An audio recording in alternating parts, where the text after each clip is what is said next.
مثال کے طور پر یہ بہت زبردست اصول ہے. یا مثال کے طور پر نبی علیہ الصلوۃ والسلام نے فرمایا کہ دلیل اور گواہ یہ کس کے ذمہ ہے؟ مدعی کے، جو دعویٰ کرتا ہے. اور قسم کس کے ذمہ ہے؟ جو منکر ہے.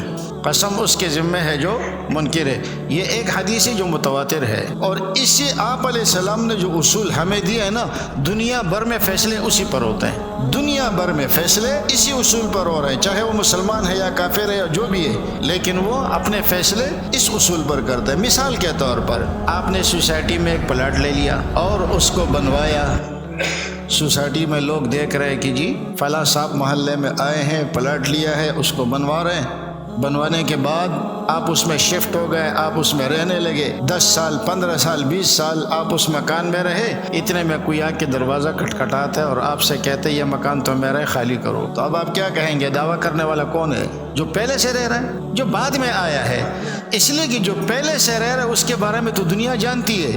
تو جب کیس عدالت میں جائے گا تو عدالت ہمیشہ یہی پوچھے گا کہ مدعی کون ہے اور مدعا علیہ کون ہے. یہ اصول ہر معاملے میں ہے. اتنی سی بات سمجھ آ گئی؟ اب دیکھیں، آدم علیہ الصلوۃ والسلام سے لے کر آج تک، بلکہ جب سے ملحدین نہیں تھے اس وقت تک، جتنے بھی لوگ تھے سب کا عقیدہ اور نظریہ یہ تھا کہ اس کائنات کا بنانے والا خدا ہے. کسی نہ کسی مذہب کو ماننے والے تھے. یہ ملحد تو بہت بات کی پیداوار ہے، بلکہ روسی الحاد کو تو ابھی 100 سال بھی نہیں ہوئے. تو اب دیکھیں وہ لوگ جو آدم علیہ السلام سے لے کر ملحد کی پیدائش تک سب اس بات کے قائل تھے کہ اللہ ہے، قیامت آئے گی، قیامت کے حالات ہوں گے، اچھے برے عمل کی جزا اور سزا ملے گی.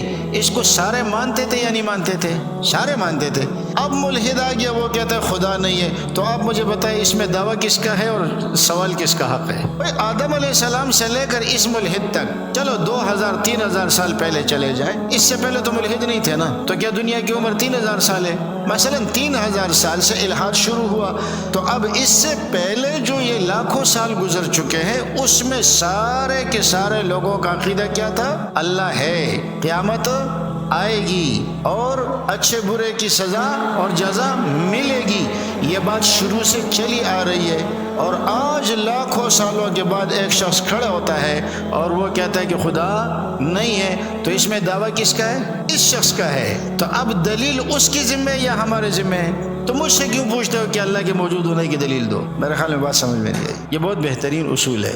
اس سے آپ کیوں پوچھتے ہیں؟ مجھ سے کیوں پوچھتے ہیں کہ آپ اللہ کے ایک ہونے کی دلیل دو؟ مجھ سے نہ پوچھو. اب تمہیں دلیل دینا ہے کہ ہم تو شروع سے یہی سنتے آ رہے ہیں کہ اللہ ہے